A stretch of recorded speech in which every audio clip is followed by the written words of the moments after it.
कह रहा हूँ कि मैं आपको सुन रहा हूँ काफ़ी वक़्त से और आपकी कुछ एक बातें मुझे बिल्कुल समझ आ रही हैं कि ऐसा नहीं हो सकता अगर रसूल खुदा अपने बात को जानशी मुकर्रर करके ना जाए।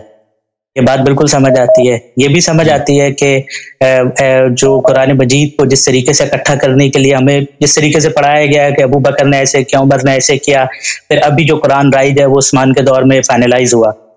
तो ऐसा भी नहीं हो सकता कि रसूल खुदा अपने दौर में कोई किताबी शक्ल देके ना जाते। यहाँ तक तो बात समझ आती है। मगर इसके बरक्स अगर हम ये कहते हैं कि जनाब ये जो सुन्नी अकीदा हमें ये सब बातें बता रहा है, इससे रेलेवेंस में अगर हम शियाइज़्म को देखते हैं, तो वो भी तो हमें यही कह रहा है ना कि बाद नबी सल्लल्लाहु अलैहि वसल्लम जो जानशी मुकर्रर किए गए, वो 25-26 साल तक खामोशी से उन बातिल और जालिम हुक्मरानों के आगे बिल्कुल खामोश रहे। उन्होंने इस किस्म की कोई बगावत नहीं की, किसी किस्म का कोई रिवोल्ट नहीं किया इस तरह का, जो कि एक खलीफा की एक जिम्मेदारी है ना, कि वो इस तरीके से अपनी जो कौम है उसको इस तरीके से लीड करेगा और किसी न किसी तरीके से बगावत का कुछ ना कुछ तो करेगा।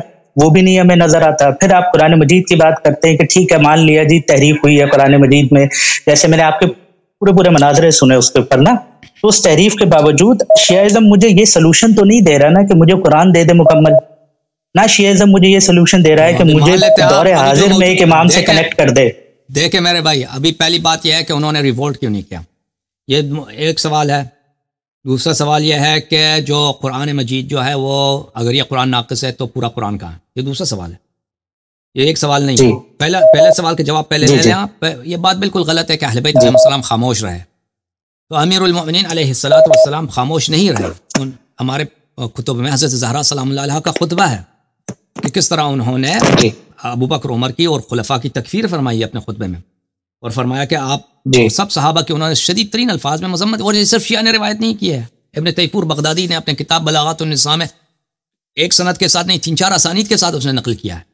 हज़रत फ़ातिमा ज़हरा सलामुल्लाह अलैहा ने बहुत ही वाज़ेह अल्फाज में किस तरह से उन्होंने मजम्मत किया, और उनको अमीरुल मोमिनीन अलैहिस्सलाम के फ़ज़ाइल वहाँ पे गिनती रहे, और उन्होंने फ़दक का बहुत कम जिक्र किया उस खुतबे में। उन्होंने असल वो खुतबा है किस मसले पर, ग़स्ब इमामत पर है वो खुतबा के, और सहाबा की शदीद तरीन मजम्मत कि आप इस्लाम से पहले क्या थे, आप नजिस जानवर खाते थे, आपने महारिम से जिना करते थे, आपको किसी अक़दार का पता नहीं था, मेरे बाबा यहाँ पे आए, आपको जहालत से तारीकियों से निकाला है, और अब जो है आप लोगों ने मेरे बाबा जितने जंगों में शरीक हुए आप लोगों ने उसकी मदद नहीं की, आप लोग जंगों में भागते थे, और मेरे शौहर जो थे वही थे सिर्फ जो रसूल पाक सल्लल्लाहु अलैहि वसल्लम को फतह दिलाते थे, और फिर रसूल पाक सल्लल्लाहु अलैहि वसल्लम ने उनको अपने बाद इमाम बनाया है, और हमारी इमामत की ताअत आप पे वाजिब है, और आप लोगों ने इमामत पे ग़ज़ब किया।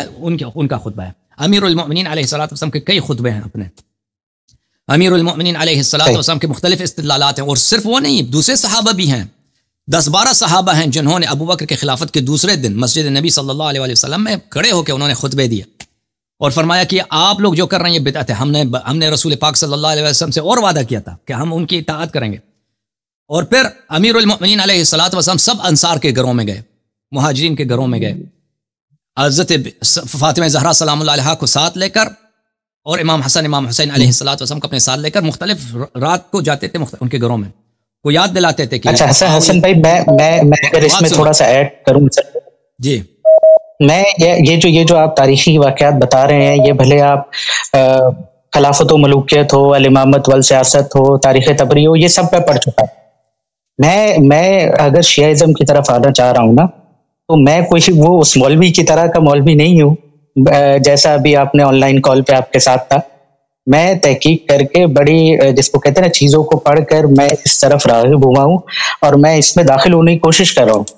मगर वो चीज़ जो मेरे लिए एक सवालिया निशान बन गई है वो ये है कि जो मसाइल सुन्नीज़्म के अंदर हैं कि ठीक है जी, कुरान अपनी असली हालत में महफूज नहीं है, भाई कुरान को छोड़ दो, ये खिलाफत के इमामत के मसाइल हैं, वही हसन भाई वही मसाइल शियाइज़्म के अंदर भी तो मुझे नजर आ रहे हैं ना। या तो हसन भाई आप मुझे बोल दो कि तुम सुन्नीज़्म छोड़ो, तुम आज मेरा कलमा पढ़ लो, ये कुरान है, ये तहरीफ पे बगैर कुरान है, इसको मान लो, मैं मान लूंगा। आप मुझे बोल दो वो खलीफा आपका क्या नाम है भाई? राहिल भाई। राहिल। आपने देखें भाई, हर सवाल का उस सवाल की रूह से उसका जवाब होता है, ठीक है ना। अब आप ये नहीं कह सकते कि मेरे उस सवाल का जवाब ना दो, मुझे कुरान का जवाब दे दो। एक सवाल जो किया उसका जवाब सुन लो। आपने बिल्कुल सही बात है, आपने सब, अब बात सुनो, आपने सबको पता है, सबने सुना, आप यहाँ पे तशरीफ लाए, आपने पहला जो सवाल किया है कि जिन लोगों को आप खलीफा मानते हो 20-25 साल तक तो वो खामोश रहे, उन्होंने रिवोल्ट नहीं किया। तो मैं उसका जवाब दे रहा हूँ, उसका जवाब सुन लो। अब आप कहते हैं कि मुझे सब पता है। सही है, सही अगर है, ये सब पता है तो आपने गलत सवाल किया। क्यों ये सवाल किया? अगर ये सब नहीं आप मुझसे खामोश रहो। हाँ, अगर ये सब पता है तो फिर ये आपका सवाल ही गलत है। अगर एक शख्स को पता है कि अमीरुल मोमिनीन अलैहिस्सलाम ने ये इक़दामात किए हैं, मसलन एक शख्स को पता ही नहीं है कि मसला इस्लाम में कोई चीज़ हज क्या चीज़ है, फिर वो आके एतराज़ करे हमें कि इस्लाम में हज क्यों नहीं है। वही वो तुम अगर फिर बाद में कहते कि मुझे पता है कि हज है, तो फिर पूछा क्यों कि हज क्यों इस्लाम में हज नहीं है? तो सवाल ही आपका गलत है। मैं इन इक़दामात की बात नहीं कर रहा। बात सुनो, टाइम ज़ाया ना करो। जी। तो ये कहना कि अमीरुल मोमिनीन हम खामोश थे, बिल्कुल गलत है। अमीरुल मोमिनीन अलैहिस्सलातु वस्सलाम सब अंसार के घरों में गए, मुहाजिरीन के घरों में गए, उनको याद दिलाया कि भाई तो आप लोगों रसूल पाक सल्लल्लाहु अलैहि वसल्लम की वसीयत क्यों भूल गए? मैं आपका इमाम हूं। तो उन्होंने घरों में जाते थे तो वो मदद का वादा देते थे। और जब सबने वादे का मदद का वादा दे दिया कि हम आपकी नुसरत करेंगे, आपके सिपाही बनेंगे, आप कदम उठाएं, आगे बढ़ें, तो उनको फरमाया कि अगले दिन आ जाओ, अपना सर बरहना करके अपने सिलाह के साथ फिलहाल महल्ले में आ जाओ, वहां से हम जाएंगे अबू बकर उमर को उनको जो है उनके हुकूमत का तख्ता उलट देंगे।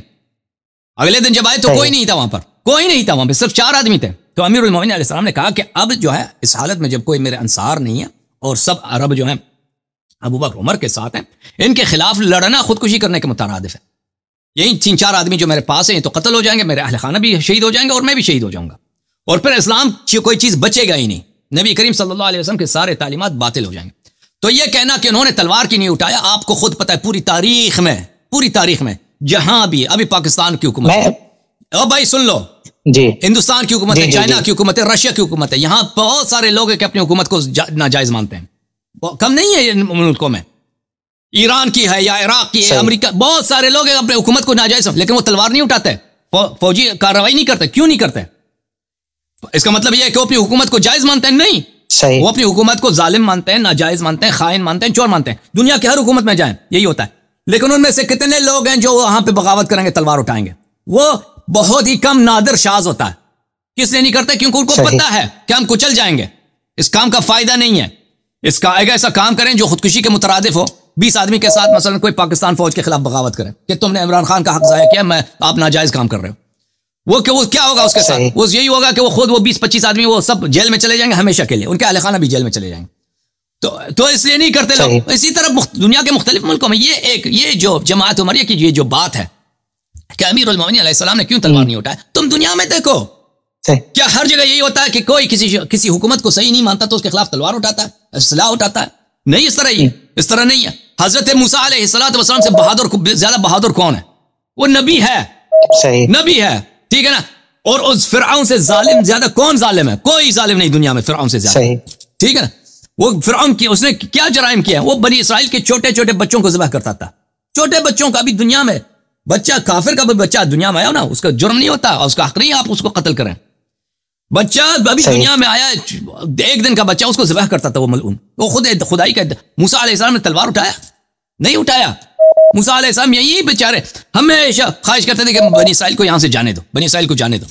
क्यों नहीं तलवार उठाया? उनमें बहादुरी नहीं है क्या? मूसा उनका फिरऔन जो है बरहक है, फिरऔन जो है वो वाकई उसका दीन सही, वो अल्लाह है, रब है? नहीं, जब ताकत नहीं है आपके हाथ में, लोग आपके साथ नहीं दे रहे, सामने वाले जो हैं वो उसके लाखों के सिपाही हैं, आपके पास 25 आदमी हैं। वो भाई इस तरह जिहाद करना इस तरह हराम होता है। वो न सिर्फ वाजिब नहीं होता बल्कि हराम होता है इस तरह। अगर आप ऐसा काम करें कि उससे दीन ही तबाह हो जाए। मूसा अलैहिस्सलाम अगर उस वक्त फिरऔन के खिलाफ जिहाद करते कि मैं आके मैं नहीं मानता भाई, मैं कैसे अल्लाह को फिरऔन नहीं मानता, खुद उसने रुबूबियत का इद्दिआ किया, मैं उसके खिलाफ जिहाद करता हूं, तो क्या होता? वो बड़ी तबाह हो जाता है मूसा अलैहिस्सलाम। वो खुद भी शहीद होते हैं, उसके तो 4-5-10 आदमी उसके साथ है, वो सब शहीद हो जाते, ठीक है ना। तो पहली बात यह है कि अगर आपने तहकीक किया तो ये सवाल कभी ना करें कि अमीरुल मोमिनीन अलैहिस्सलाम क्यों नहीं उठे। दुनिया में बहुत सारे जालिम हुकूमतें हैं, उनके खिलाफ कोई तलवार नहीं उठाता, कोई उसकी वजह भी वाज़ेह है। वजह वाज़ेह, एक चीज जो शम्स की तरह, सूरज की तरफ बदी ही है, उसके मुताल्लिक़ सवाल। अब दूसरा सवाल है कुरान मजीद की तरफ। और भाई अगर अभी फिलहाल शियों के अहले बैत अलैहिमुस्सलातु वस्सलाम देखें, आपने खुद मान लिया है कि कुरान के जो जमा करने की कहानी है उसमें गड़बड़ा है। सहाबा ने शहादत दी है कि कुरान में नुकसान मौजूद है, ठीक है ना। तो अहले बैत अलैहिमुस्सलातु वस्सलाम, लाज़मी बात है कि अल्लाह ने जो दीन नाजिल किया है, अगर इसीलिए नाजिल किया कि ये दीन जो है इसमें नुकसान हो जाए, इसके तालीमात ज़ाया हो जाए, तो और इस तरह बच जाए कि भाई अभी हक बातिल का पता ही नहीं चले, तो उस दीन को नाजिल करने का फ़ायदा ही नहीं है। ठीक है ना। अगर ये दीन अल्लाह की जानिब से है और इसके दीन के बाद कोई दूसरा दीन भी नहीं आएगा क़यामत तक, 10,000, 20,000, 50,000, 100, 1,00,000 साल, 1,000,000 साल, जितना भी है दीन नहीं आएगा, तो अल्लाह ताला ने इसकी हिफाजत का भी अहतमाम किया हुआ है। ठीक है ना। इसका हाफिज कौन है? आप इसके उस दीन में सिर्फ कुरान नहीं है, सुन्नत भी है, शराया भी है, जितनी शरीयत के अहकाम है, कुरान मजीद की तफसीर है, वो सब इसमें आ जाता है, सिर्फ कुरान नहीं है। इसका हाफिज का कोई और फार्मूला हो ही नहीं सकता सिवाय इसके कि नबी सल्लल्लाहु अलैहि वसल्लम के बाद ऐसे अफराद मौजूद हों, जिस तरह नबी सल्लल्लाहु अलैहि वसल्लम के सीने में पूरा कुरान मौजूद है, पूरी शरीयत मौजूद है, उसी तरह वो इस इल्म के हाफिज हों।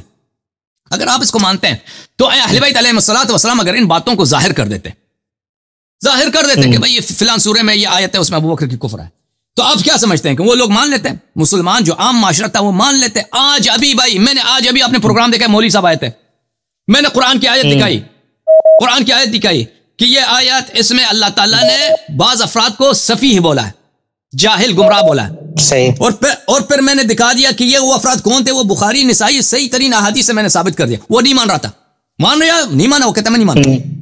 हालांकि वो खुद भी कहता है जो कुरान को ना माने काफिर होता है, उसके बावजूद वो उसको नहीं मान रहा। कुरान मजीद अभी वाज़ेह तौर पे हमारी मुनाज़रा हुआ, आपने देखा होगा कि कुरान मजीद का वाज़ेह हुक्म है कि वुज़ू में पैरों को मसह किया करो। यह आयत सबके सामने मौजूद है, आयत सबके सामने कुरान का वाज़ेह फरमाने का, तो मानता है कोई नहीं मानता। कुरान मजीद का वाज़ेह आया है, फमस्तमतअतुम बिही मिनहुन्न फआतूहुन्न उजूरहुन्न फरीदा। किसी औरत के साथ अगर मुतआ करो तो उसका उजरत, यह कुरान की वाज़ेह आयत है। अगर औरत के साथ तुम मुतआ करो तो तुम उसको उजरत अदा करो। तो मुसलमान मानते हैं? अभी मुझे बताओ, ये ताहिर कादरी क्या आयत, उस आयत को नहीं पढ़ा, उसने पढ़ा भी है, तर्जुमा भी किया है, मौदूदी वगैरह वगैरह मुफस्सिरीन सब ने कुरान पढ़ा है, कुरान तर्जुमा भी किया, और सब ने देखा भी है कि यहाँ पे लफ्ज भी मुतआ है, और उसके ज़ैल में रिवायात बहुत ज्यादा है सहाबा से कि यहाँ से लफ्ज मुतआ से मुराद मुतअतुन निकाह है, मुतअतुन निकाह है। फमस्तमतअतुम बिही मिनहुन्न फआतूहुन्न उजूरहुन्न फरीदा, क्या अगर किसी औरत के साथ तुम मुतआ करो तो उसका उजरत उसको दिया करो। निकाह जो अजल के साथ होता है, निकाह मुअक्कत होता है, टाइम लिमिटेड, तो उसको नहीं मानते। तो मेरे माँ भाई, अगर देखें, अगर किसी चीज को जाहिर करने का फायदा नहीं है तो अहले बैत अलैहिस्सलातु वस्सलाम को उसको उस एक दूसरे दिन के लिए रखा हुआ है। ठीक है ना, एक ऐसे वक्त के लिए रखा हुआ है कि कोई अगर उसका मुकाबला करेगा, उसका इख्तिलाफ करे, तो उसका गर्दन उस हालत में हो कि फिर उसका सर गर्दन से कलम हो जाए, उस वक्त के लिए रखा हुआ है, तो उसकी हिकमत समझ आ जाती है। हसन जी हसन और इस तरह नहीं है कि इस कुरान मजीद में अहले बैत अलैहिस्सलाम के इमामत के दलाइल नहीं है, या मुखालिफ अहले बैत अलैहिस्सलाम जो है उनके मनाकीर इस कुरान में नहीं है। दोनों के वाज़ेह दलाइल बहुत ज्यादा हैं। अहले बैत अलैहिस्सलाम की इस्मत और इमामत और गासिबीन इमामत के कबाइह कुरान मजीद के आयात में बहुत हैं। जी सर। जी हसन भाई, मैं